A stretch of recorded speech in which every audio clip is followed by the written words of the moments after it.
Okay. तो पिछले lecture में हमने फ्लेक्स बॉक्स देखा कि कैसे फ्लेक्स बॉक्स को यूज़ करना है, और वो सारी चीज़ें, वो सारी प्रॉपर्टीज़ जो हम फ्लेक्स बॉक्स के साथ यूज़ करते हैं। ठीक है, डीपली स्टडी की हर एक प्रॉपर्टी को, बट कुछ प्रॉपर्टीज़ है जो रहती है। तो वो आज के लेक्चर में देख लेते हैं। ठीक है, तो ऑलमोस्ट ऑलमोस्ट जो पिछला लेक्चर था उसमें हमने सारा ही कवर कर लिया है, बट ये कुछ शॉर्टकट्स हैं या शॉर्ट हैंड्स हैं जो देखना ज़रूरी है। ठीक है, तो ये मेरे पास एक फ्लेक्स कंटेनर है और इसमें मेरे पास 9 फ्लेक्स आइटम्स हैं। ठीक है, 9 फ्लेक्स आइटम्स। तो मैं एक काम करता हूँ, फ्लेक्स कंटेनर पे डिस्प्ले फ्लेक्स लिख लेते हैं, तो मेरे को पता है सब साइड बाय साइड आ जाएंगे और उतनी ही विड्थ हो जाएगी सबकी जितना इनमें कंटेंट होगा। बट फॉर एग्जांपल मैं हर एक आइटम पे आके विड्थ को कर देता हूँ 33.33%। तो हमें पता है कि हर एक स्ट्रेच होने की कोशिश करेगा, बट होगा क्या कि सब अपनी विड्थ को कॉम्प्रोमाइज़ करेंगे ताकि सब एक ही रो पे आए। ठीक है, इवन दो मैंने बोला कि सबको 33 हो जाओ, बट स्टिल सब के सब क्या करेंगे, एक ही रो पे रहेंगे और अपनी विड्थ को श्रिंक करेंगे ताकि बाकी आइटम्स भी एक ही रो पे एडजस्ट हो जाए।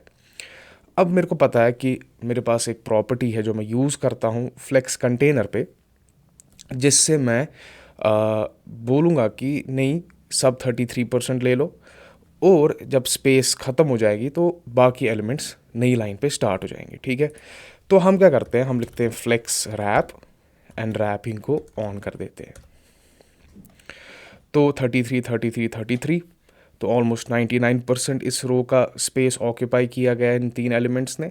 फिर उसके बाद नई लाइन पे, और ये नई लाइन पे स्टार्ट हो जाएगा। ठीक है, बट हमारे पास एक शॉर्टकट है जिससे हम ये चीज़ स्टार्ट कर सकते हैं। तो वो शॉर्टकट है आपका फ्लेक्स फ्लो, और इसमें दो वैल्यूज जाते हैं, एक आइटम्स की डायरेक्शन, सेकंड जाता है कि क्या आप रैपिंग ऑन कराना चाहते हो या नहीं। तो बाय डिफ़ॉल्ट मुझे पता है रो ही होता है, और मैं अब इस पर रैप लिखूँगा तो रो में ही सब रहेंगे और अब रैपिंग भी एक्टिवेट हो जाएगी। तो इस एक प्रॉपर्टी से मैं रो और रैप स्टार्ट कर सकता हूँ। ठीक है, बट अगर हमें पता है कि बाय डिफ़ॉल्ट हर एक चीज़ रो में ही होती है, तो अगर मैं यहाँ के फ्लेक्स रैप ही सिर्फ लिख दूँ और रैप ऑन कर दूँ तो एक ही बात है। बट समटाइम्स होता है कि मैं चाहता हूँ कि ये दोनों चीज़ें एक साथ हो, तो तब मैं फ्लेक्स फ्लो ही यूज़ कर लूँगा। ठीक है, नाइस। तो मैं यहाँ पर फ्लेक्स फ्लो का काम लेके रो एंड रैप ऑन कर दूँगा। ठीक है, अब एक और चीज़ है जो हमने पिछली क्लास में देखा था कि अलाइन आइटम्स, ठीक है, और align content, align item and align content, ये जो दो प्रॉपर्टीज़ हैं हम ये फ्लेक्स कंटेनर पे ही यूज़ करते हैं। अभी मेरे को पता है कि ये कंटेनर उतना ही एक्सपैंड हो रहा है या इसकी हाइट उतनी ही है जितना इसमें कंटेंट है। बट फॉर एग्जांपल अगर मैं यहाँ आके हाइट इंक्रीज़ कर देता हूँ 100 VH, तो यानी कि 100 व्यू पोर्ट हाइट, तो जितना मेरा स्क्रीन का हाइट होगा उतना ही खुद को एक्सटेंड कर लो। तो अलाइन आइटम्स और अलाइन कंटेंट, तो जो ये दो प्रॉपर्टीज़ हैं इन पे बाय डिफ़ॉल्ट जो वैल्यूज़ होता है वो स्ट्रेच का होता है। तो इसलिए ये एक रो है, ये एक रो है और ये एक रो है, और हर एक रो में आइटम्स को स्ट्रेच किया गया है, प्लस जो रोज़ है वो भी खुद स्ट्रेच हो रहे हैं ताकि जो स्पेस अवेलेबल है वो ये ऑक्यूपाई कर ले। ठीक है, फिर हमने देखा था, ये हमने पिछली क्लास में पूरा प्रॉपर्ली डिस्कस किया है, तो if you want to revise आप रिविजिट कर सकते हो। तो मैं यहाँ आके अलाइन कंटेंट अगर लिख दूँ, ठीक है, ये क्या आ गया, अलाइन कंटेंट फ्लेक्स स्टार्ट, तो मेरे को पता है कि अब रोज़ उतना ही हाइट लेंगे जितना उनमें कंटेंट है, तो ये कहाँ वर्टिकली टॉप पे आ गए। सेंटर लिखूँगा तो पूरा सेंटर में आ जाएगा, और फ्लेक्स एंड लिखूँगा तो एंड पे आ जाएगा। बट जैसा हमारे पास जस्टिफाई कंटेंट में प्रॉपर्टीज़ है, स्पेस अराउंड, स्पेस बिटवीन, तो वो भी हमारे पास अलाइन कंटेंट में अवेलेबल है। तो मैं अगर यहाँ के स्पेस अराउंड लिख दूँ तो अराउंड इन रोज़ के स्पेस आ जाएगी। ठीक है, स्पेस बिटवीन लिख दूंगा तो ये एक रो, ये एक रो और ये एक रो। अब एक और पॉइंट है कि ये जो रोज है ये एक्सटेंड नहीं कर रहे हैं स्पेसेस, ठीक है, उतना ही ये ले रहे हैं जितना इनमें कंटेंट है, बट ऑटोमेटिकली फ्लेक्स डिसाइड कर रहा है कि कितनी स्पेस अवेलेबल है और इवनली इनमें डिस्ट्रीब्यूट कर रहा है, ठीक है। और हमारे पास है स्पेस इवनली, तो जितना यहाँ से स्पेस होगा उतना ही एलिमेंट्स के बीच में भी स्पेस होगा। तो जैसे जस्टिफाई कंटेंट में हमारे पास स्पेस अराउंड, स्पेस इवनली और स्पेस बिटवीन था, same we have with align content as well, ठीक है। गुड। तो ये कुछ प्रॉपर्टीज़ थी, ऑलरेडी हमने देखी थी, बट कुछ एक्स्ट्रा वैल्यूज़ देख लिया हमने। और अब कुछ ऐसी प्रॉपर्टीज़ है जो हम आइटम्स पे यूज़ करते हैं, फ्लेक्स आइटम्स पे, ठीक है।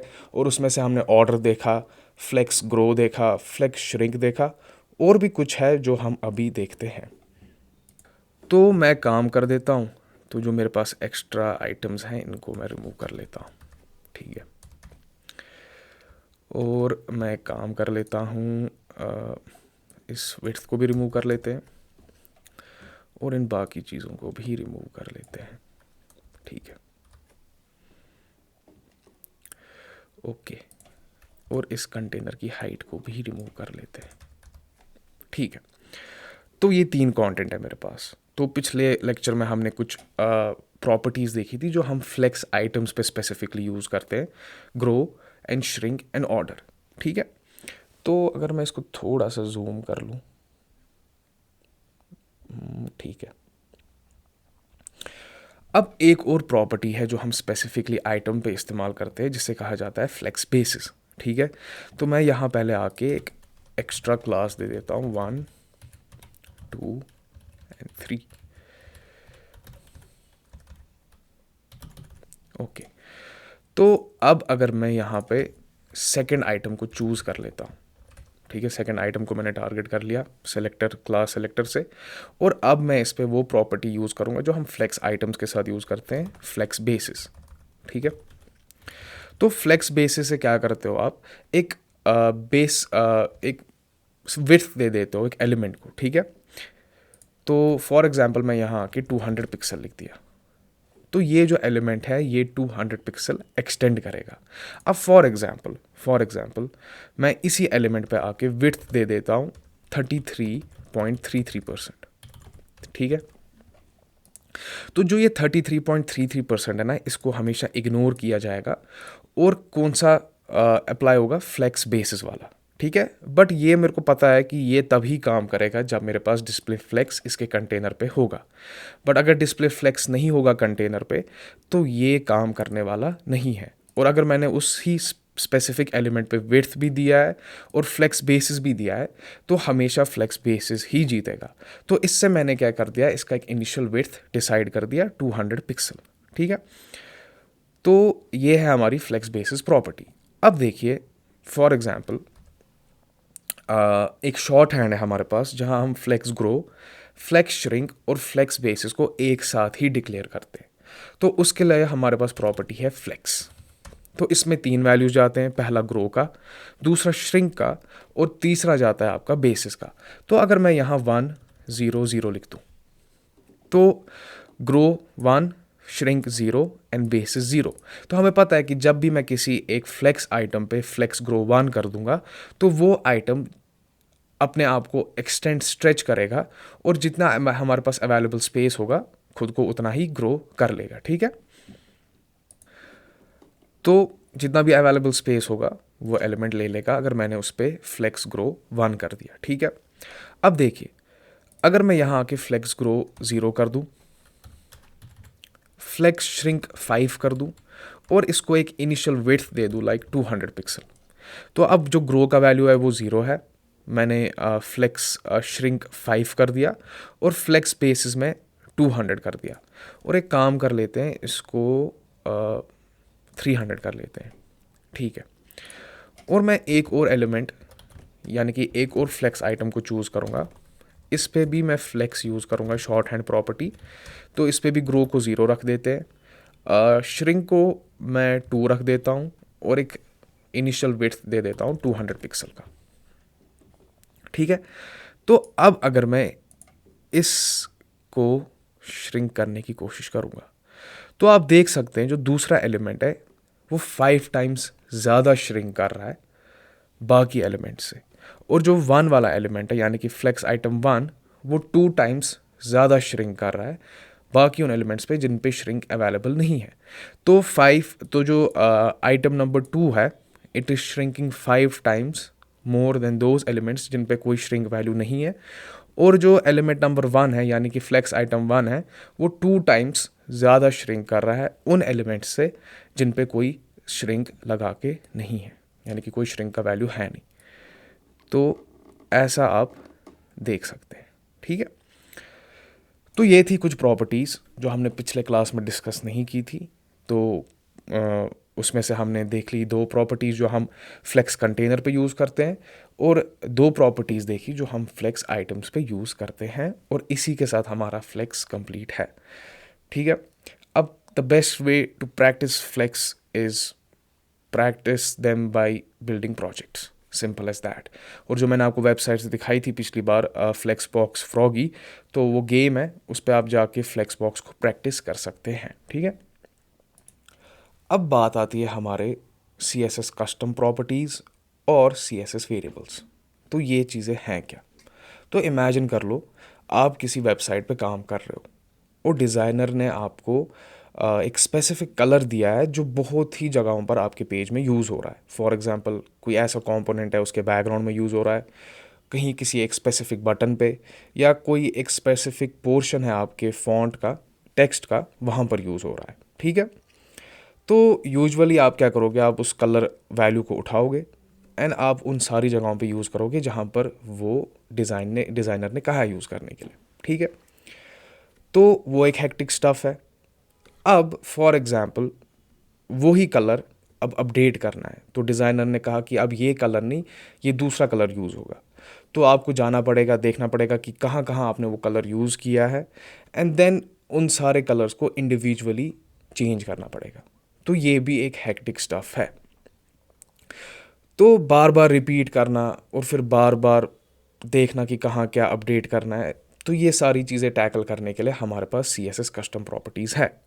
और CSS कस्टम प्रॉपर्टीज़ या CSS वेरिएबल्स हमें ये कहते हैं कि आप वैल्यू को एक बार डिफ़ाइन कर लो, ठीक है, उस वैल्यू को एक नाम दे दो, और फिर जहाँ पर भी आपको वो वैल्यू यूज़ करना होगा तो स्पेसिफिकली आप वही नाम यूज़ करोगे और ऑटोमेटिकली वहाँ पर वो वैल्यू खुद ऐड हो जाएगा, ठीक है। तो देखते हैं कैसे हम यूज़ कर सकते हैं CSS कस्टम प्रॉपर्टीज़ को। तो पहली चीज़ हमें चाहिए हमारा रूट सेलेक्टर, ठीक है। तो हम यहाँ पर आके रूट सेलेक्टर जाते हैं, कोलन रूट। तो root selector is equal to your HTML tag. तो अगर आप HTML टैग सेलेक्ट कर लो या रूट से, एक ही बात है। और इस रूट सेलेक्टर के अंदर अब हम अपने कस्टम प्रॉपर्टीज़ को डिफ़ाइन करेंगे। और वो कैसे डिफ़ाइन किया जाता है? तो डैश डैश, तो दिस इज़ द सिंटैक्स। तो जब भी हम कोई भी कस्टम प्रॉपर्टी डिफ़ाइन करेंगे तो पहली चीज़ जो होगी वो डैश डैश होगा, फिर एक स्पेसिफिक नाम। तो जैसे मैं अपना खुद ही कोई नाम चूज़ कर सकता हूँ, BG डैश कलर, ठीक है। और मैं इस पर वैल्यू दे देता हूँ जैसे रेड, फाइन। तो ये जो वैल्यू है मैंने इसमें एक नेम दे दिया है BG डैश कलर। तो ये है मेरा कस्टम प्रॉपर्टी। तो अब अगर मुझे इस कस्टम प्रॉपर्टी को यूज़ करना है तो मैं क्या करूँगा, कोई भी एलिमेंट है जहाँ पर मुझे यूज़ करना होगा, तो अभी एग्जांपल के लिए मैं बॉडी पे जाता हूँ। बॉडी एलिमेंट से, तो एलिमेंट सेलेक्टर से बॉडी को सेलेक्ट कर लिया। तो अब मैं यहाँ पर बैकग्राउंड कलर, ठीक है, ये मेरा एक CSS प्रॉपर्टी है, और अब मैं इस पर वैल्यू यूज़ करना चाहता हूँ, कौन सा, BG कलर का, विच इज़ रेड। तो इसको आप कैसे यूज़ करेंगे? तो हमारे पास एक कीवर्ड है जिसे हम कहते हैं वैर, ठीक है।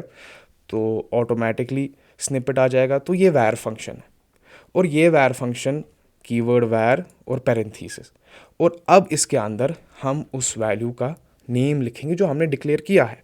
तो वो है आपका डैश डैश, जो एग्जैक्टली आपने था BG डैश कलर। तो जिस हिसाब से आपने एग्जैक्टली नाम को डिक्लेयर किया था उसी हिसाब से आप यहाँ पर डिक्लेयर कर दोगे, ठीक है। तो अब आपने देखा कि ऑटोमेटिकली यहाँ पर जो कलर है वो रेड हो गया, ठीक है। अब समझिए कि अब मेरे को जी ये कलर अपडेट करना है, तो तब क्या मैं करूँगा, तो यहाँ पर एक बार मैंने डिक्लेयर कर दिया है, इसको एक स्पेसिफिक नेम दे दिया है, तो अब मुझे बार बार यहाँ आके चेंज करने की ज़रूरत नहीं है, बस एक ही जगह चेंज करूँगा और जहाँ पर भी मैंने इस कस्टम प्रॉपर्टी को यूज़ किया होगा तो ऑटोमेटिकली वहाँ पर वो सारे चेंजेस आ जाएंगे। तो रेड से मैं ऑरेंज कर लूँगा, तो ऑरेंज हो गया। सेम फॉर एग्ज़ाम्पल अगर मेरे पास कोई बटन होगा, ठीक है, मैं इस बटन पे जाता हूँ और इस बटन का क्लिक मी लिख देता हूँ, ठीक है, तो यहाँ पर मेरा ये बटन आ गया।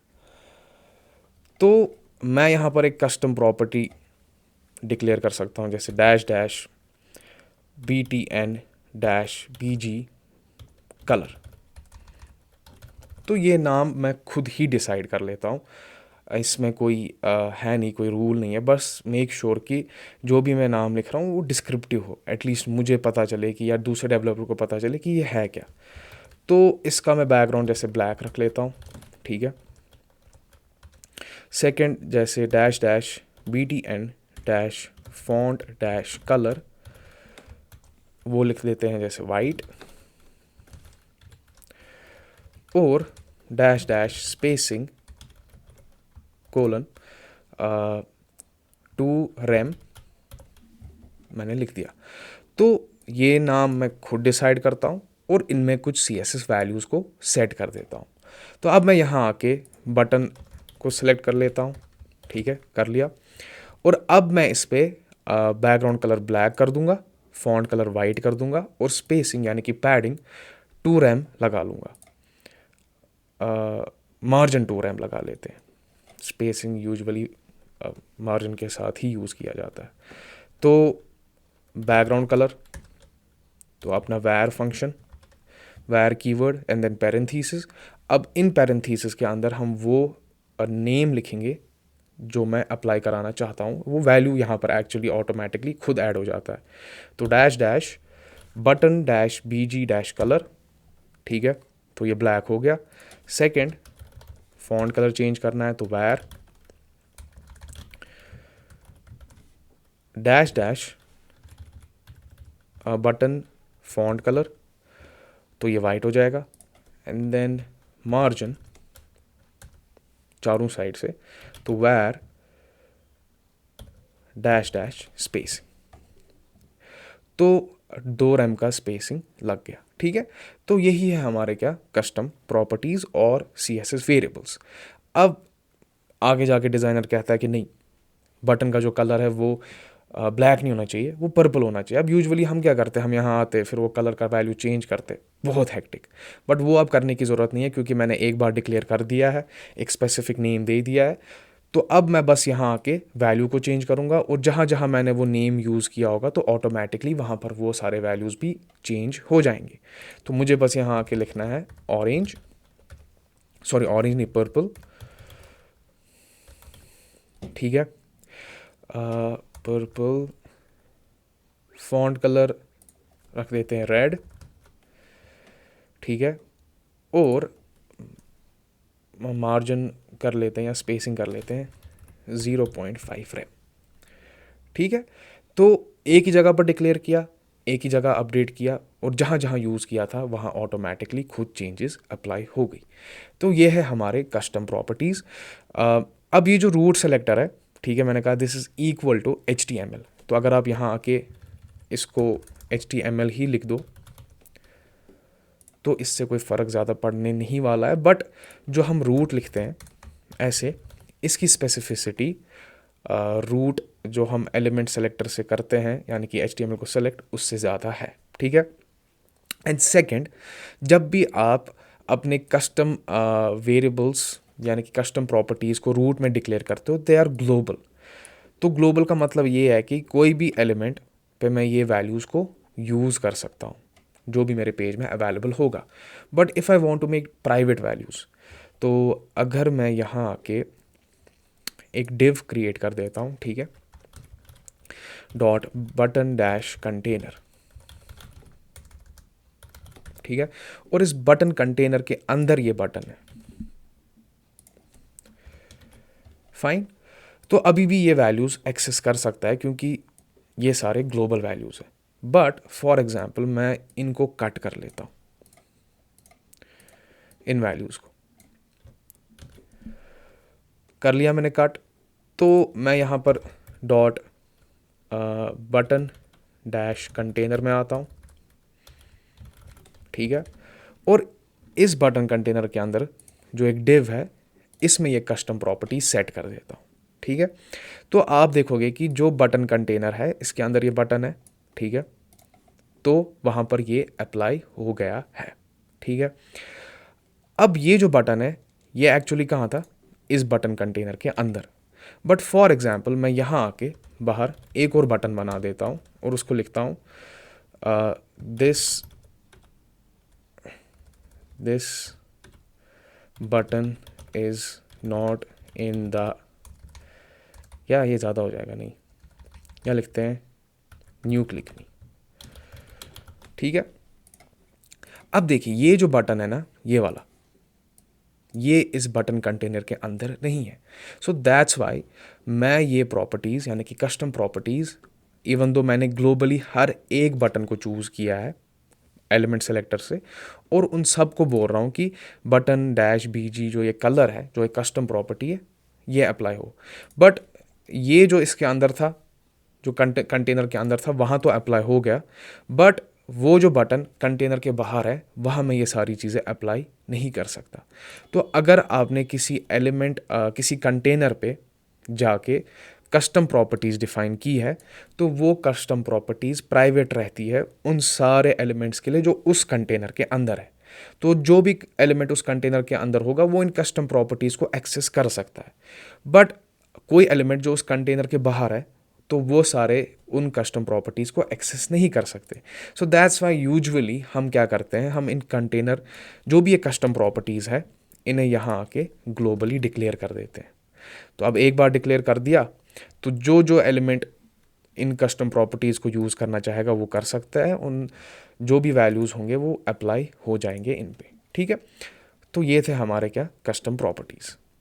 अब देखिए जैसा हमारा पिछला एक प्रोजेक्ट था जो हमने बनाया था क्लास में, तो अगर मैं वो ओपन करने की कोशिश कर लूँ, ठीक है, तो इसमें हमारे पास स्टाइल गाइड था, ठीक है, और इसमें हमें वो सारे कलर्स दिए थे जो हमें प्रोजेक्ट में यूज़ करने थे। तो मैं क्या कर सकता हूँ, अब जब मेरे को पता है कि मैं कस्टम प्रॉपर्टीज़ यूज़ कर सकता हूँ, तो मैं पहला काम करूँगा कि मैं अपने CSS में जाऊँगा, ठीक है,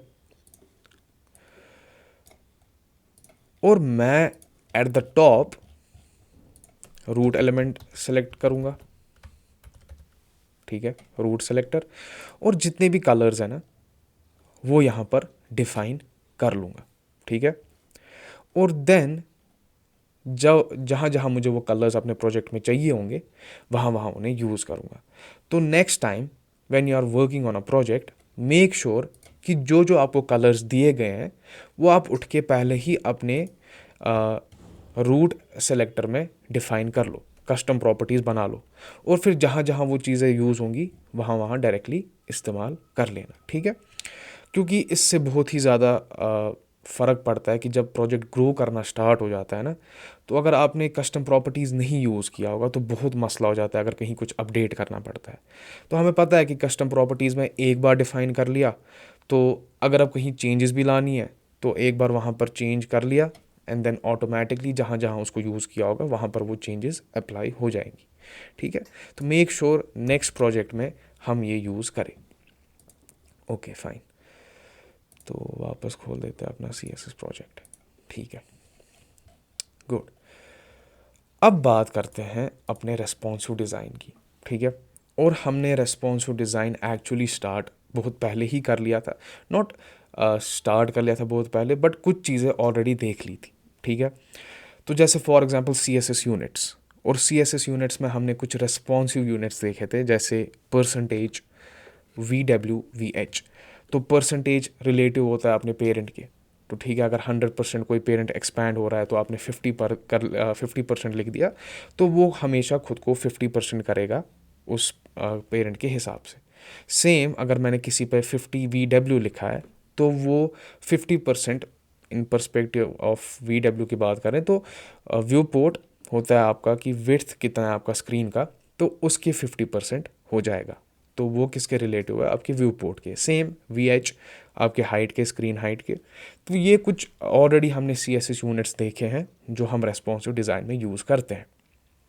बट फॉर एग्जांपल हम कोई साइट डेवलप कर रहे हैं और वो साइट हर एक स्क्रीन साइज़ के लिए डेवलप की जाती है, मोबाइल्स के लिए, डेस्कटॉप के लिए, या जो भी स्क्रीन साइज़ है।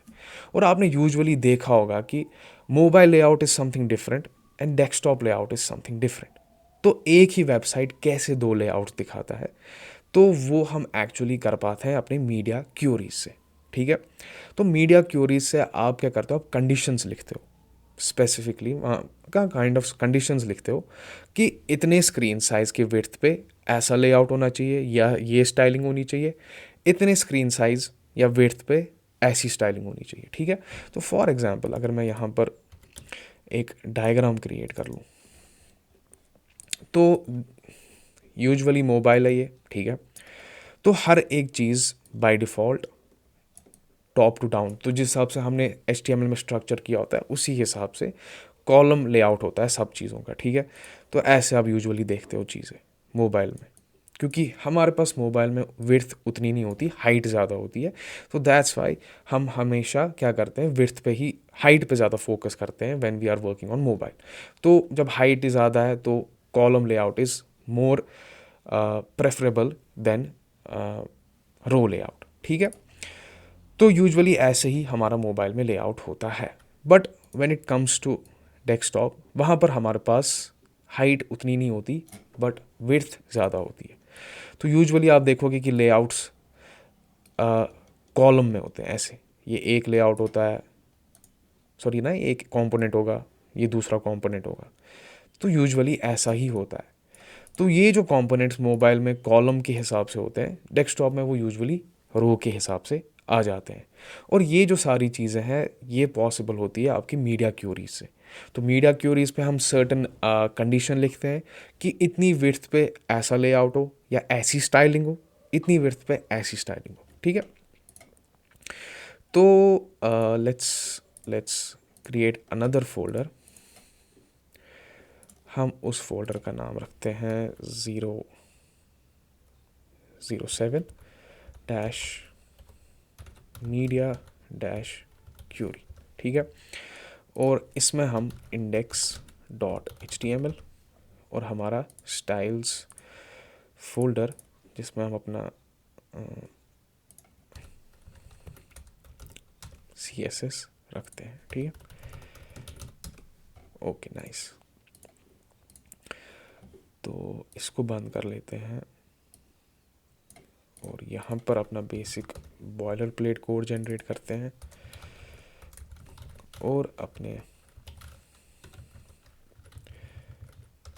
CSS को भी लिंक कर देते हैं विद द प्रॉपर पाथ। ठीक है, गो लाइव। अब देखिए, अब बात करते हैं मीडिया क्यूरीज की और उन्हें कैसे यूज़ करते हैं। ठीक है, तो फॉर एग्जांपल मेरा बॉडी है, ठीक है, HTML का, और मैं इस पर बैकग्राउंड कलर दे देता हूँ रेड। ठीक है, तो कोई भी स्क्रीन साइज़ हो, मैं स्क्रीन को इंक्रीज़ करूँ या डिक्रीज़ करूँ, तो हमेशा कलर रेड ही रहेगा। ठीक है, और अगर इंस्पेक्ट करें, अब हम बहुत ही ज़्यादा काम करेंगे इंस्पेक्ट या डेवलपर्स टूल के साथ, क्योंकि हम यहाँ पर एग्जैक्ट देख सकते हैं कि स्क्रीन साइज़ यानी कि विड्थ कितना है और हाइट कितना है। तो अगर मैं यहाँ विड्थ कम कर दूँ तो अभी 437 विड्थ है एंड 425 इज़ हाइट। ठीक है, तो देखो जितना भी मैं इंक्रीज़ करने की कोशिश करूँगा, कलर हमेशा रेड ही रहेगा। ठीक है, नो मैटर व्हाट। बट मैं नहीं ऐसा चाहता। मैं चाहता हूँ कि एक सर्टन स्क्रीन साइज पे या एक सर्टन स्क्रीन साइज तक कलर ब्लू रहे। तो फॉर एग्जांपल मैं चाहता हूँ 0 पिक्सल से लेके 500 पिक्सल तक कलर रेड रहे, सॉरी ब्लू रहे। तो मैं क्या करता हूँ, मैं मीडिया क्यूरीज यूज़ करता हूँ। और हम कैसे मीडिया क्यूरीज को डिक्लेयर करते हैं? @मीडिया। ठीक है, इतना लिख लिया आपने। फिर इसके बाद हम पैरेंथीसिस स्टार्ट करते हैं। और इन पैरेंथीसिस में अब हम कंडीशन लिखेंगे कि विड्थ कितना, ठीक है। तो हम यहां लिखते हैं मैक्स डैश विड्थ कोलन, और मैं लिखूंगा 500 पिक्सल। तो मैक्स डैश विड्थ आप ऐसा समझ लो कि up to this screen size, तो 0 से लेके अप टू 500 पिक्सल। अब मैं यहाँ पर ऐसी स्टाइलिंग लिखूंगा जो ओवरराइड करेगा मेरे इस स्टाइलिंग को जो मैंने अपने मीडिया क्यूरी के बाहर लिखी है। तो we can say this is our default styling right now and this is our conditional styling, ठीक है। तो अब मैं यहाँ अपने एलिमेंट्स को स्पेसिफिकली सेलेक्ट करूंगा। तो मीडिया @मीडिया पैरेंथीसिस में मैक्स डैश विड्थ कोलन 500। सो ये क्या करेगा 0 से लेके 500 तक, ठीक है। और इसके कर्ली ब्रैकेट्स को अब स्टार्ट करोगे। So this is the scoping of this media query. तो अब मैं इसके अंदर बॉडी को ही सेलेक्ट करूंगा और मैं बोलूंगा बैकग्राउंड कलर कर दो ब्लू। तो देखिए अभी विड्थ कितनी है 624, और मैंने कंडीशन क्या लगाई है कि 0 से लेके 500 तक। तो यानी कि अगर विड्थ 624 है तो ये कंडीशन ट्रू नहीं है। तो होगा क्या, हमेशा फॉल बैक जाएगा उस स्टाइलिंग पे जो मैंने मीडिया क्यूरी के बाहर की होगी। तो अभी फिलहाल के लिए we will call it our default styling. तो अगर मैं इससे कम कर दूं 500 पे जाऊं, तो यानी कि 0 से लेके 500 तक अब क्या कलर है मेरा, ब्लू है। तो कर दो कम कम कम कम कम, तो 50 से कम नहीं जाएगा ये। अब 50 से लेके 50 pixel, but it is also 0, मतलब एक्चुअली 0 से लेके 500 तक है। तो अब यहाँ नहीं है, 50 पिक्सल से नीचे जा रहा है। तो अब 500 पिक्सल तक कलर क्या रहेगा, ब्लू रहेगा। तो यानी कि दिस कंडीशन, जो ये कंडीशन मैंने यहाँ डिफाइन की है, ये अभी तक फिलहाल ट्रू है। कब तक, जब तक ये 500 तक टच ना करे, 500 पिक्सल विड्थ तक। हो गया। अब जब 500 हो गया और थोड़ा सा मैं ऊपर जाता हूँ, तो अब कोई कंडीशन मैंने डिफाइन नहीं की है 500 पिक्सल के बाद। तो होगा क्या, ये जाएगा अपने वापस किस पे, डिफॉल्ट स्टाइलिंग में जो मैंने मीडिया क्यूरी के बाहर लिखा है, ठीक है। फाइन। तो दिस वॉज मैक्स विड्थ से आप बोलते हो कि अप टू दिस साइज, ऐसा आप याद रख सकते हो, अप टू दिस साइज। तो अगर मैं इसको अभी फिलहाल के लिए कमेंट कर लूँ, ठीक है, और मैं यहाँ आके एक और मीडिया क्यूरी डिफाइन कर लेता हूँ, ठीक है, पैरेंथीसिस, और वो होगा मिन विड्थ। और मैं इसको लिखता हूँ मिन विड्थ लाइक 1000 पिक्सल, ठीक है। तो सेम जैसे इससे पहले किया था, डिफाइन कर लिया, इसकी स्कोपिंग स्टार्ट कर ली, और किसी एलिमेंट को ग्रैब कर लेता हूँ, ठीक है, बॉडी को ही। बैकग्राउंड कलर कर लेता हूँ मैं इसका ग्रीन, ठीक है। तो मैक्स विड्थ में आप ये करते हो from this screen size to above, तो यानी कि 1000 पिक्सल और उससे ऊपर। अब जो कंडीशन लिखी होगी मैंने यहाँ पर, यानी कि बॉडी का कलर ग्रीन कर दो, वो होगा। बट ये क्या है, 1000 और उससे ऊपर मिन विड्थ जब हम यूज़ करते हैं, और मैक्स विड्थ इससे नीचे और इस तक, यानी कि 0 से लेके 500 तक। तो तब मैंने मैक्स विड्थ लिखा, तो 0 से लेके 500 तक। और मिन विड्थ में क्या होता है, 1000 से लेके 1000 के ऊपर तक। तो जब भी मैं 1000 को टच करूँगा या उससे ऊपर जाऊँगा, तो बॉडी का कलर क्या हो जाएगा, ग्रीन हो जाएगा। तो देखो अभी विड्थ क्या है 61, तो कर लो, इंक्रीज कर लो कर लो कर लो, कुछ नहीं होगा, ठीक है, अनलेस एंड अनटिल मैं 1000 को टच ना कर लूँ। स्क्रीन साइज बढ़ाना पड़ेगा। तो 1000 को जब ये टच कर लेगा, तो अब क्या हो गया, screen size background colour green, ठीक है। तो अब ये कंडीशन ट्रू हो रही है कि 1000 और 1000 के ऊपर अब जो भी होगा वहाँ पर कंडीशन, वहाँ पर कलर क्या होना चाहिए, बैकग्राउंड का ग्रीन होना चाहिए। तो इससे मैं क्या कर रहा हूँ, मैं स्पेसिफिक स्क्रीन विड्थ पे स्पेसिफिक स्टाइलिंग अप्लाई कर रहा हूँ with the help of media query, ठीक है। तो this is actually what we use for different screen sizes. तो इतने स्क्रीन साइज पे मैं देखता हूँ कि ओके 400 पिक्सल विड्थ, तो तब मेरा जो लेआउट होना चाहिए वो कॉलम रहना चाहिए, but when it is about 600 pixels, ठीक है, तो then I will use row layout. तो with the help of media queries मैं वो कंडीशंस अप्लाई कर सकता हूँ, मतलब कंडीशनल स्टाइलिंग यूज़ कर सकता हूँ। अब सवाल ये भी हो सकता है कि मैं जी एक स्पेसिफिक रेंज तक चलाना चाहता हूँ कोई styling, for example like 400 pixel to 500 pixel या फ्रॉम 100 पिक्सल टू 500 पिक्सल, तो तब क्या करें, तब भी मीडिया क्यूरीज ही यूज़ की जाती है, बट हम तब एक कीवर्ड यूज़ करते हैं जिससे हम वो चीज़ ऐड कर सके। तो लेट्स रिमूव दिस ऑल, ठीक है। तो मैं यहाँ आया और लिख दिया अपना मीडिया, ठीक है। तो अब मुझे दो चीज़ें डिफ़ाइन करनी है, एक सर्टन रेंज डिफ़ाइन करनी है। तो मैं यहाँ के लिखता हूँ मिन विड्थ, ठीक है, मिन डैश विड्थ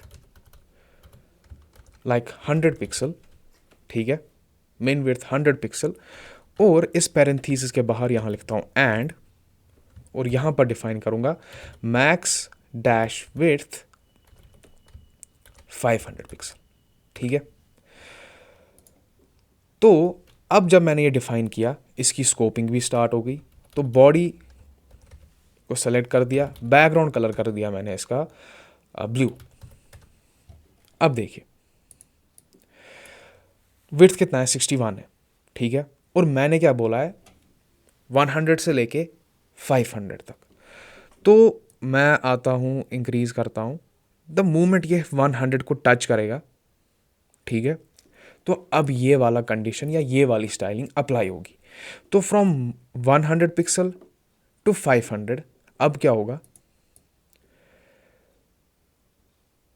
मेरा ये वाला कंडीशन अप्लाई हो जाएगा। और द मोमेंट ये 500 पे हो गया, ठीक है, 500 पिक्सल ब्लू ही है, थोड़ा सा 500 से ऊपर हो गया, अब कोई कंडीशन यहाँ मैंने डिक्लेयर की नहीं है, तो क्या करेगा, अपनी डिफ़ॉल्ट स्टाइलिंग पे चला जाएगा, ठीक है।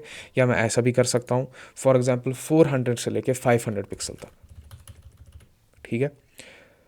तो रेड है जो मैंने बाय डिफ़ॉल्ट यहाँ डिक्लेयर किया है, बट जब ये 400 को टच करेगा, ठीक है, 400 एग्जैक्टली टच हुआ टिल 500 ब्लू है, ठीक है। तो हो क्या रहा है, मिन विड्थ जैसा मैंने कहा कि 400 एंड अबाव, तो 400 से स्टार्ट होगा और अबाव की तरफ जाएगा, बट मैंने यहाँ एंड इस्तेमाल किया है, उसके बाद मैंने मैक्स विड्थ किया है। तो यानी कि मैक्स विड्थ क्या है, 500 तक, उससे कम और 500 तक।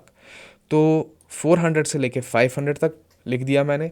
तो अब क्या होगा, ये वाली कंडीशन अप्लाई हो जाएगी, ठीक है। वैसे ही मैं स्पेसिफिकली कर सकता हूँ, मैं इसको कॉपी कर लूँगा, मैं यहाँ पेस्ट करूँगा और यहाँ लिखूँगा कि 700 विड्थ से लेके लाइक 900 पिक्सल विड्थ तक। तो पहले ब्लू अप्लाई होगा 400 से लेके 500 तक, ठीक है, 400 से 500 तक हो गया। अब देखो कोई और कंडीशन है नहीं, ठीक है, मैं यहाँ जो कंडीशन डिक्लेयर कर रहा हूँ ये क्या मैं बोल रहा हूँ 700 से लेके 900 तक। तो जब मैं 500 के ऊपर जाऊँगा तो वहाँ कोई ऐसी कंडीशन है नहीं जो मुझे बोल रहा है कि 500 से ऊपर क्या करना है। हाँ, एक कंडीशन है जो बोल रहा है 700 से ऊपर क्या करना है टिल 900। तो इसलिए अभी ये क्या कर रहा है, फॉल बैक कर रहा है डिफ़ॉल्ट स्टाइलिंग पे। बट द मोमेंट ये 700 को टच करेगा, तो अब ये वाली कंडीशन फिर से अप्लाई होगी। मैं इसको ब्लू नहीं देता हूँ, मैं इसको ग्रीन दे देता हूँ, ठीक है। तो अब देखो, अब 700 से लेके 900 तक ये ही अप्लाई होगा। तो 900 ये पहुंच गया। अब 900 के बाद कोई और ऐसी कंडीशन नहीं है, तो इसलिए वापस क्या कर रहा है, फॉल बैक कर रहा है उस डिफ़ॉल्ट स्टाइलिंग पे जो मैंने मीडिया क्यूरीज़ के बाहर लिखा है, ठीक है। और मेक श्योर कि हमेशा मीडिया क्यूरीज़ सबसे एंड पे डिफ़ाइन होती है। तो होता क्या है कि हम कुछ ना कुछ स्टाइलिंग डिफ़ाइन करते हैं अपने डिफ़ॉल्ट में, ठीक है, and then after that we use media queries at the bottom, सबसे लास्ट में डिक्लेयर की जाती है। मेक श्योर कि आप यहाँ से कोई ऐसी स्टाइलिंग ना लिखो जो हम नॉर्मली डिफ़ॉल्ट में लिखते हैं। तो अगर आपको वो लिखनी होगी तो वो मीडिया क्यूरीज से पहले ही लिखी जाती है, मीडिया क्यूरीज के बाद नहीं। तो मेक श्योर कि मीडिया क्यूरीज सबसे एंड पे हो, ठीक है। अब देखिए, अब यूजुअली होता क्या है जब भी हम प्रोजेक्ट्स पे काम करेंगे ना, तो हमेशा मोबाइल फर्स्ट अप्रोच होना चाहिए, ठीक है। और मोबाइल फर्स्ट अप्रोच का मतलब है क्या? देखिए, अगर मैं फ्रंट एंड मेंटोर पे जाता हूँ,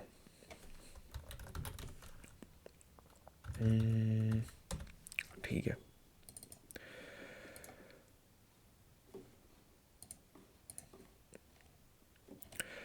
तो हम फ्री न्यूबी HTML, तो ये वाला हमने बना लिया, ठीक है। बट ऐसा नहीं है कि हमने बनाया, we will not revisit it again. Yes, we will at this time we will work on mobile design, ठीक है। तो ठीक है, हम ये भी बना लेंगे, but let's focus on this new project. तो ये मोबाइल डिज़ाइन लिख कर है और ये डेस्कटॉप डिज़ाइन लिख कर है। तो जब भी हमें वेबसाइट्स बनानी होगी ना, तो वी विल मेक श्योर कि हम पहले मोबाइल डिज़ाइन पे जाए। क्यों जाए मोबाइल डिज़ाइन पे पहले? क्योंकि हर एक चीज़ मोबाइल डिज़ाइन में कॉलम वाइज जो लेआउट होता है वो कॉलम होता है, ठीक है। तो हर एक चीज़ स्टैक करती है टॉप बॉटम, तो जिस हिसाब से आपने डिक्लेयर किया होगा उसी हिसाब से आपको चीज़ें पेज पे भी नज़र आती है। एंड यूजुअली मोबाइल का लेआउट वैसा ही होता है। आप देखोगे नहीं कि यहाँ पर एक बॉक्स है या कंटेनर है तो यहाँ से दूसरा, तो row wise layout usually mobile में होते नहीं है, इट्स ऑलवेज कॉलम लेआउट्स, ठीक है। तो जैसे फॉर एग्जांपल यही देख लो आप, ठीक है। तो जब भी हम अब इस प्रोजेक्ट पे काम करेंगे, ठीक है, तो पहले हम मोबाइल लेआउट बनाएंगे और फिर उसके बाद देखेंगे कि डेस्कटॉप लेआउट में क्या चेंजेस है, ठीक है। तो अगर मैं यहाँ आता हूँ फॉर एग्जांपल, अपने इसी पेज पे आते हैं, हम एक काम करते हैं, हम इसको रिमूव कर लेते हैं, ठीक है। और हम यहाँ आके एक इस बैकग्राउंड कलर को भी रिमूव कर लेते हैं। हम एक फ्लेक्स कंटेनर बनाएंगे और उसमें कुछ आइटम्स रख लेंगे, ठीक है। div dot flex dash container, ठीक है। और इस फ्लेक्स कंटेनर के अंदर dot div dot flex dash item into तीन रख लेते हैं, ठीक है। तो यहाँ पर मार्जिन 0, मेक श्योर कि ये हर एक पेज में किया जाए जब भी हम प्रोजेक्ट्स पे काम करेंगे। तो ये हमने ऑलरेडी बहुत ही डिटेल में डिस्कस किया है, ओके। तो डॉट फ्लेक्स डैश कंटेनर, ताकि हम अच्छी तरह समझ सके, हम इसे एक बॉर्डर दे देते हैं 5 पिक्सल सॉलिड रेड का, नहीं ब्लैक नहीं ग्रीन, ठीक है। डॉट फ्लेक्स आइटम्स पे जाते हैं, ठीक है, आइटम, और इन्हें एक पैडिंग दे देते हैं like 1.25 rem which is equal to 20 pixel, क्योंकि बाय डिफ़ॉल्ट इट्स 16 पिक्सल, तो 1.25 is equal to 20 pixel. Background colour red and border 2 pixel solid black, ठीक है। अब देखिए, यूजुअली जब भी हम मोबाइल पे काम करेंगे तो लेआउट क्या होता है, ऐसा ही होता है, ठीक है। तो जिस हिसाब से यहाँ पर स्ट्रक्चर किया है उसी हिसाब से यहाँ नज़र भी आता है, और मैंने अभी फ्लेक्स भी इस्तेमाल नहीं किया है। तो जब भी अब हम मोबाइल वर्जन बनाएंगे वेबसाइट का, तो हम इंस्पेक्ट करेंगे, ठीक है, ठीक है। और यहाँ डायमेंशंस पे जाके चूज़ कर सकते हैं अपना मोबाइल साइज़। तो यहाँ पर आपको मोबाइल साइज़ मिलेंगे, जैसे for example iPhone SE, Samsung Galaxy S8 plus, tablet भी मिलेगा, आईपैड मिनी, और डेस्कटॉप भी मिलेगा आपको, ये सारा। तो let's go for Samsung Galaxy S20 ultra, ठीक है। तो ऐसा मेरा स्क्रीन साइज़ होगा सैमसंग गलेक्सी S20 अल्ट्रा को, और वैसा ऐसा मेरा पेज दिखेगा उस पर, ठीक है। तो अगर आप देखोगे इसकी विड्थ क्या है, 412 पिक्सल्स। तो अगर मैं यहाँ आके एक काम करके इसको रेस्पॉन्सिव पे जाऊँगा, तो अब मेरे पास ये मिलता है जिससे मैं प्रॉपरली इसकी विड्थ को एडजस्ट कर सकता हूँ। तो ठीक है, फॉर एग्जांपल टिल 500 पिक्सल, ठीक है, या 600 पिक्सल तक जो लेआउट है वो कॉलम की तरह ही रहे, ठीक है। तो अगर मैं यहाँ आके यूजुअली आप देखोगे जब भी हम लेआउट्स क्रिएट करेंगे तो फ्लेक्स कंटेनर पे आप देखोगे डिस्प्ले फ्लेक्स होगा, ठीक है। अब मेरे को पता है मोबाइल में मेरे को ऐसा होना नहीं चाहिए, साइड बाय साइड नहीं आना चाहिए, तो मैं इसको बाय डिफ़ॉल्ट बोल देता हूँ कि तुम्हारी जो डायरेक्शन होगी फ्लेक्स डायरेक्शन वो क्या होगी, कॉलम होगी। तो ठीक है, फाइन। बट मैं बोलता हूँ कि जब आप 600 पिक्सल या 650 पिक्सल टच करो तो अब आपके आइटम्स की डायरेक्शन कॉलम नहीं होगी, रो होगी, ठीक है। और एट द सेम टाइम मैं क्या करूँगा, मैं फ्लेक्स आइटम्स का विड्थ कर दूंगा लाइक 50%। मैं दो ही यूज़ करता हूँ, जैसे दो ही यूज़ कर लेंगे, ठीक है। ठीक है, तो मैं क्या करूँगा, मैं कंडीशन लिख लूँगा at the rate media screen, ठीक है। तो यहाँ पर मीडिया अब पैरेंथीसिस में अब डिफाइन करूँगा अपना कंडीशन। तो क्या मुझे मिन इस्तेमाल करना चाहिए या मैक्स, ठीक है। तो अगर मैंने मैक्स इस्तेमाल किया तो मैं बोल रहा हूँ फॉर एग्जांपल मैक्स मैंने लिख दिया 650 पिक्सल, तो मैं एक्चुअली बोल रहा हूँ 0 से लेके 650 पिक्सल तक। बट वो नहीं मैं चाहता हूँ, मैं चाहता हूँ 650 और अबाव। तो यानी कि मैं मिन इस्तेमाल करूँगा, मिन dash width. I know it's quite confusing but ऐसा ही है इसका सिंटैक्स, में कुछ कर नहीं सकता। तो 650 पिक्सल, और अब मैं चूज़ करूँगा इसी फ्लेक्स कंटेनर को, ठीक है। और इस पर ऑलरेडी अपनी कुछ स्टाइलिंग लगी हुई है, तो जो ऑलरेडी बाय डिफ़ॉल्ट स्टाइलिंग है वो तो ठीक है, बट मैं यहाँ आके उस स्टाइलिंग को ओवरराइड कर सकता हूँ या कुछ एक्स्ट्रा कर सकता हूँ।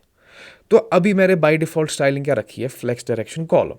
तो मैं चाहता हूँ कि जब ये 650 एक्सटेंड हो जाए, विड्थ हो जाए, तो ये अब कॉलम से क्या बन जाए, रो बन जाए, ठीक है। तो मैं यहाँ आके क्या लिख दूंगा, तो इसका पहले स्क्रीन साइज छोटा कर लेते हैं। तो मैं यहाँ आके लिख दूंगा फ्लेक्स डायरेक्शन रो। तो कॉलम किया था सेट, और मैं बोलूँगा कि जब ये 650 के ऊपर हो जाए तो अब जो डायरेक्शन है वो रो हो जाए। तो देख लोगे आप, तो क्या हो गया, रो में कन्वर्ट हो गया। प्लस जो ये फ्लेक्स आइटम्स है, डॉट फ्लेक्स डैश आइटम, मैं बोलूँगा कि इन सब की विड्थ कर दो 50%।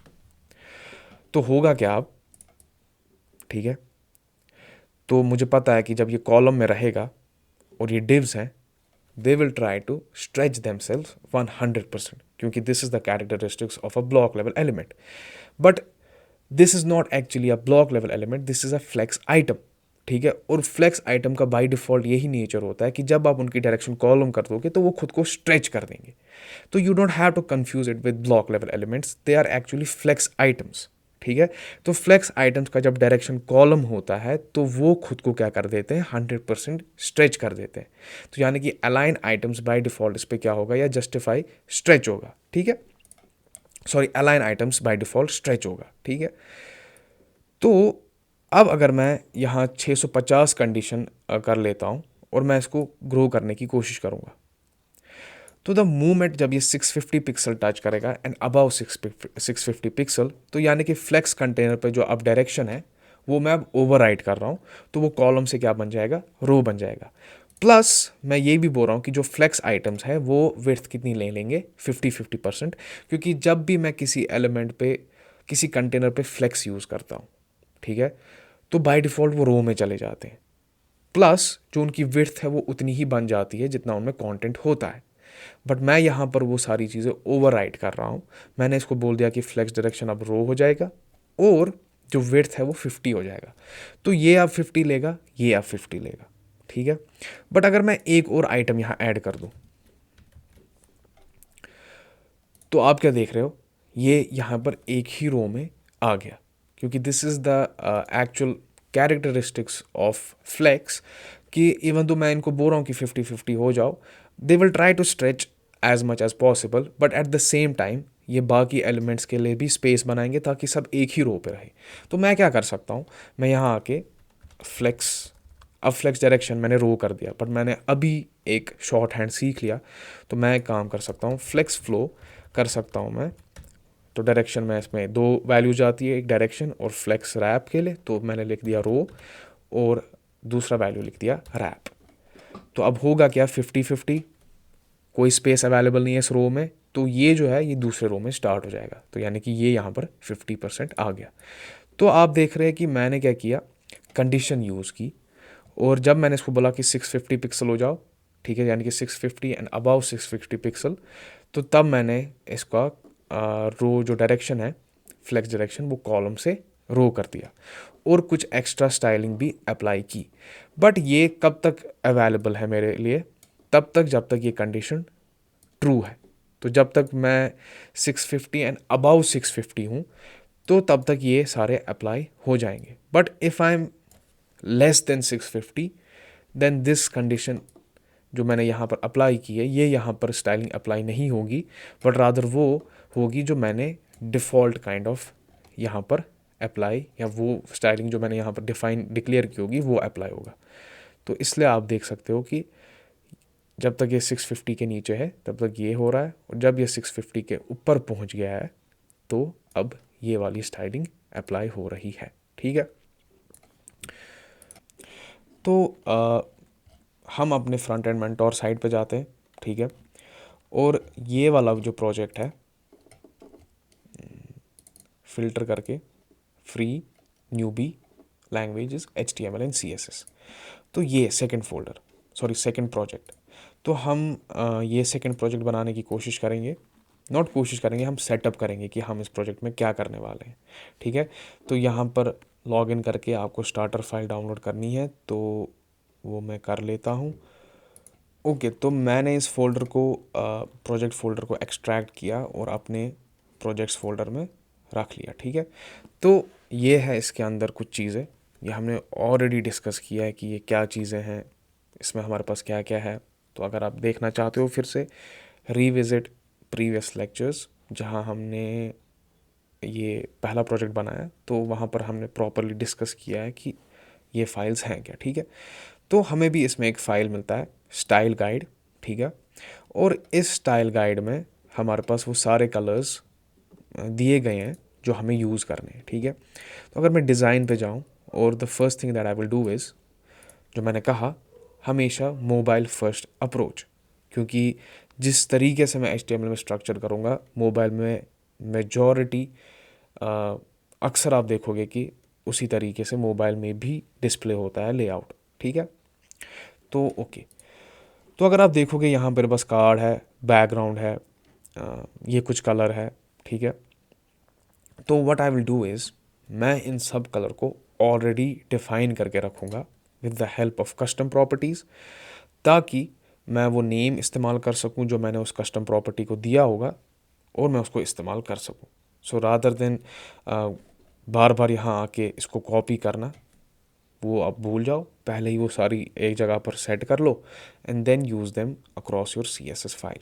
ठीक है, ओके, तो लेट्स डू वन थिंग, हम एक फ़ोल्डर बनाते हैं, डिज़ाइन के अंदर नहीं, बाहर ही, स्टाइल। ठीक है, और इसमें हम स्टाइल्स लिखो, स्टाइल लिखो, आपकी मर्ज़ी, styles.css। ठीक है, और हमारे पास इसके HTML में जो ये ऑलरेडी टेक्स्ट दिया है, आई मेक श्योर कि मैं इसको कॉपी करूँ। ठीक है, एक नई फाइल क्रिएट करूँ, तो Ctrl+N से आप यहाँ एक शॉर्टकट है, उससे नई फाइल क्रिएट कर लोगे और यहाँ पर पेस्ट कर लो। ठीक है, तो बाकी जो इसने दिया है वो मैं सब रिमूव करूँगा, और यहाँ से प्रोजेक्ट बनाना स्टार्ट फिर से करूँगा, और इसका नाम है सोशल लिंक्स। नाइस, और यहाँ पर अपने लिंक को सेट कर देते हैं, proper path of my CSS file, style. ठीक है, ओके, तो हम एक काम करते हैं, स्टाइल गाइड में जाते हैं। ठीक है, और जितने भी कलर्स हैं उनको हम यहाँ पर कस्टम प्रॉपर्टी के मदद से डिक्लेयर कर लेते हैं। पहली चीज़ जो मैं करूँगा, यूनिवर्सल सेलेक्टर से हर एक एलिमेंट को सेलेक्ट करूँगा, मार्जिन 0 कर देंगे, पैडिंग 0 कर देंगे। ठीक है, और बॉक्स साइजिंग कर देंगे बॉर्डर बॉक्स। ठीक, second, root selector which is equal to your HTML element. ठीक है। तो अगर आप HTML यहाँ लिख दो टैग सेलेक्टर से, उसको सेलेक्ट कर दो, या रूट से, एक ही बात है, बट इसकी स्पेसिफिसिटी उनसे ज़्यादा है, ठीक है। यानी कि किससे ज़्यादा है? HTML टैग सेलेक्टर से। ओके, तो प्रोजेक्ट पे जाते हैं। तो ये बैकग्राउंड है, ठीक है। तो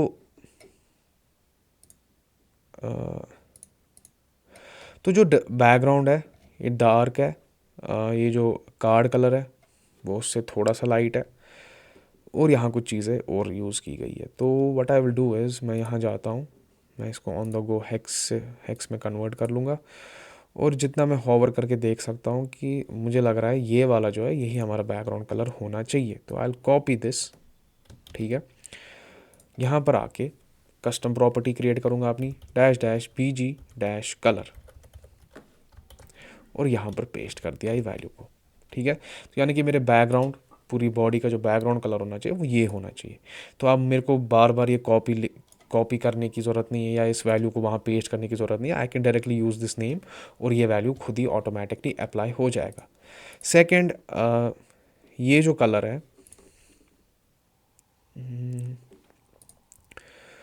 ओके, तो बटन जो कलर्स हैं और जो ये कार्ड का कलर है, बटन इज़ थोड़ा लाइट है और ये थोड़ा डार्क है, तो this should be the colour of my card. तो इसको मैं कॉपी कर लेता हूँ, यहाँ पर आ लेता हूँ, और dash dash card dash BG dash colour, ठीक है, और यहाँ पर मैंने पेस्ट कर लिया। नाइस, ये मेरे बटन का कलर है, तो इसको भी हेक्स में कन्वर्ट करके कॉपी कर लिया, यहाँ पर आके, अच्छा सेमीकोलन भूलना नहीं है, ठीक है। तो जैसे हम करते हैं प्रॉपर्टीज़ वैल्यू सेमीकोलन, ताकि टर्मिनेट कर सके, ताकि बोल सके कि ये कंप्लीट है ये प्रॉपर्टी, तो सेम यहाँ पर भी हम इस्तेमाल करते हैं सेमीकोलन। तो dash dash button dash BG dash colour, और वहाँ पर इसको सेट कर देंगे, ठीक है। ओके, तो ये वाइट मेरे कहाँ पर यूज़ हुआ है?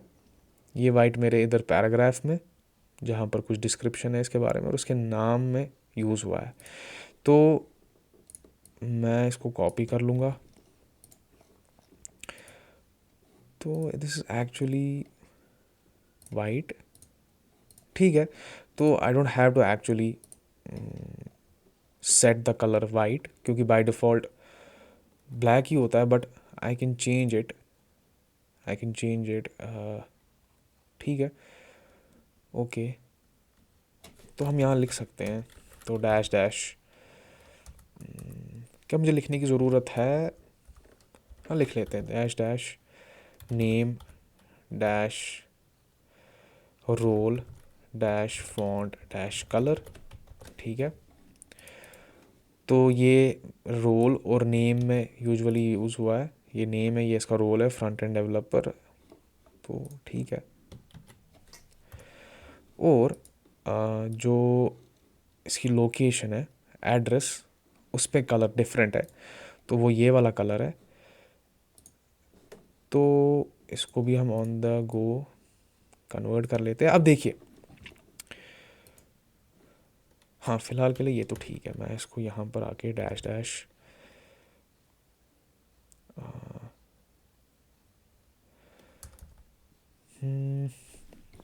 अब जितना मुझे याद है, हाँ, एक्टिव स्टेट्स। देखिए, एक्टिव स्टेट्स जो डिज़ाइन में हमारे पास एक फोल्डर एक इमेज है, तो इसमें जब भी बटन पे हॉवर करेंगे तो वो क्या आएगा? ग्रीन कलर का आएगा, ठीक है। तो this is your active state. ये भी हम देखेंगे कि हम कैसे ये एक्टिव स्टेट्स बना सकते हैं। तो मैं काम कर सकता हूँ, जो ये कलर है, तो rather than giving it a name like dash dash address dash font dash colour, मैं एक काम करता हूँ, मैं इसको एक नाम दे देता हूँ, एक्टिव डैश कलर, ठीक है। तो इससे मेरे को पता चल जाएगा जो ये एक्टिव कलर है, मैं ये वहाँ एड्रेस में भी यूज़ कर सकता हूँ और एक्टिव स्टेट्स में भी यूज़ कर सकता हूँ। तो dash dash active dash colour, और उसमें मैं ये पेस्ट कर देता हूँ, ठीक है। तो मैंने क्या कर दिया, मैंने अपने कस्टम प्रॉपर्टीज़ बना ली, फाइन। और क्या मुझे चाहिए, फॉन्ट साइज़ पैराग्राफ का 14 पिक्सल होना चाहिए। तो ये भी मैं डिक्लेयर कर सकता हूँ, क्योंकि मुझे पता है कि by default font size is equal to 16 pixels. तो मैं यहाँ लिखूँगा फॉन्ट कस्टम, या कस्टम लिखने की ज़रूरत है नहीं, फॉन्ट डैश साइज 14 पिक्सल, ठीक है। तो अब जहाँ पर भी मेरे को 14 पिक्सल सेट करना होगा तो मैं वहाँ पर डायरेक्टली ये कस्टम प्रॉपर्टी यूज़ कर सकता हूँ, ठीक है। What else, okay this font, तो ये एक एक्सटर्नल फॉन्ट है, तो इसको भी मैं ओपन कर लेता हूँ, ठीक है। और हम इस फॉन्ट को, क्यों नहीं इंक्रीज हो रहा है साइज, ओके। तो इस फॉन्ट को भी हम गेट फॉन्ट कर लेते हैं। तो 2 families selected, no I don't need any family, I just need this one. तो get font, get embed code, हमने पिछले लेक्चर में देख ही लिया है कि कैसे हम एक्सटर्नली ला सकते हैं। इसको कॉपी कर लेते हैं, अपने HTML के हेड में जाते हैं और यहाँ पेस्ट कर लिया, ठीक है। अब है फॉन्ट फैमिली, ठीक है। तो इस फॉन्ट फैमिली को हम कॉपी कर लेते हैं, कॉपी कर लिया, और यहाँ पर कस्टम प्रॉपर्टीज़ में जाते हैं और यहीं पर इसको डिक्लेयर कर लेते हैं। तो मैं यहाँ के डैश डैश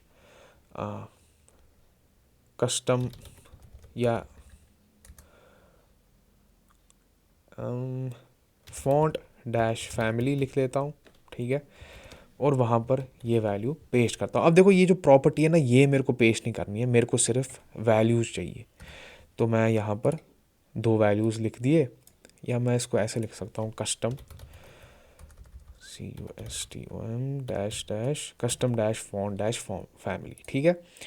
तो जहाँ पर भी फिर मेरे को फॉन्ट फैमिली यूज़ करना होगा तो वहाँ पर वैर की कीवर्ड पैरेंथीसिस, और फिर जो भी मेरे को कस्टम प्रॉपर्टीज़ वैल्यूज़ यूज़ करनी होंगी वो मैं वहाँ डिक्लेयर कर लूँगा, ठीक है।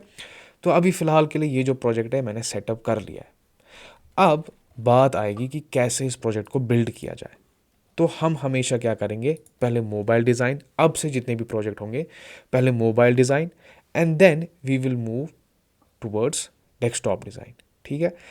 तो ये हमारा बेसिक सेटअप था हमारे प्रोजेक्ट्स का, and we will make sure कि हमेशा अब जब भी हम प्रोजेक्ट्स बनाएं हम इनिशियली ऐसा ही सेटअप करें। नाइस।